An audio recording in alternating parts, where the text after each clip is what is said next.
We are very disappointed with the decision, but I think we were expecting it. Having seen all the press that happened over the last couple of months, the indications was the government was going to go ahead with it.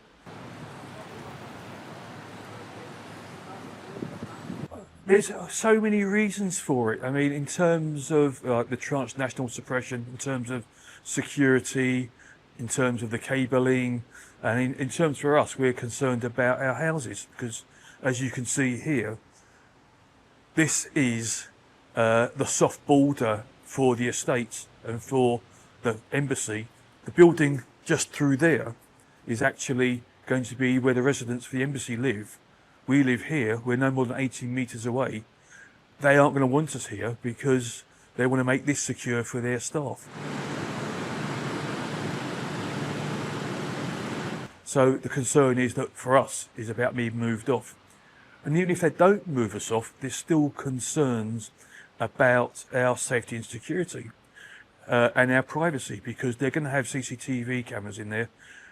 They become diplomatic land, they can do what they want, they can point it anywhere. Anything they think is not right, they can come and investigate because they are also our landlord. So we are the first line of defence, we are the soft border. It is just really frightening for us. It's only the Americans and it's only the Chinese. There's nobody else that could really do that size embassy. And as far as we're concerned, we're not doing it because it's the Chinese. Overall, it's because it's an embassy in the wrong place. And there's all these stories about the cables and the security for that. And that, again, is a very odd situation where suddenly MI5 and MI6, 6 months ago were saying it's an issue. Suddenly they've changed their position. And yet the Five Eyes teams from America and Australia are still quite adamant that it is a big issue. From the embassy they're at the moment, they are doing really well in terms of what the impact and the trade with the UK. And having this bigger embassy probably won't make a difference to that. It is about prestige of where it's at. It's a Tower London, Tower Bridge.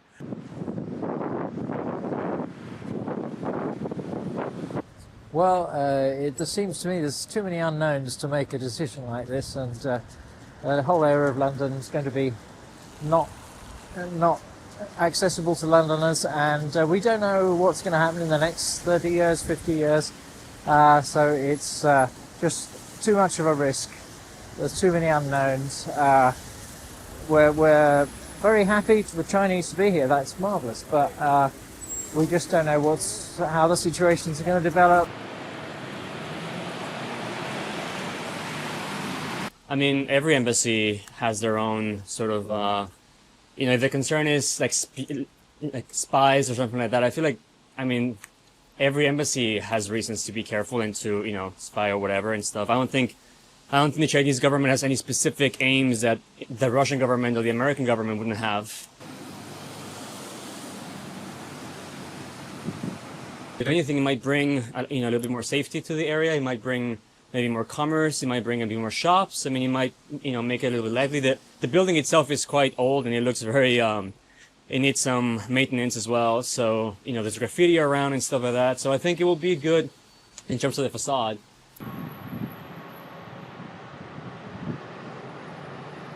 There's definitely an element of fear of China these days, which I particularly don't think is very justified, just in my opinion. Of course, there's always going to be pros and cons to anything, and of course, the Chinese embassy has, the Chinese government has their own aims, whatever those are, but I don't think they necessarily have to be against the British people, and I think hopefully having more commerce and more sort of, intercommunication will actually be better for peace in the long term.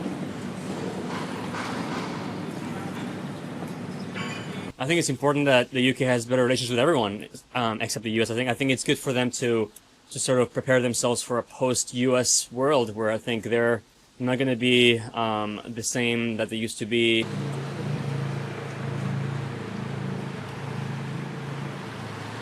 This is a beautiful place, and it's one landmark in London.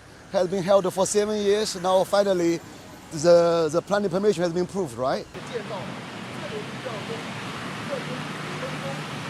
The Chinese Culture Exchange Center, and also as well as towards the whole country, between Britain and China, the kind of communication place.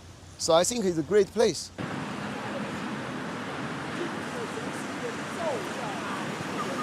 You know, now is the whole world is in a mess, but China still keep the stability, the growth. So I think Britain is the right time to make the right decision.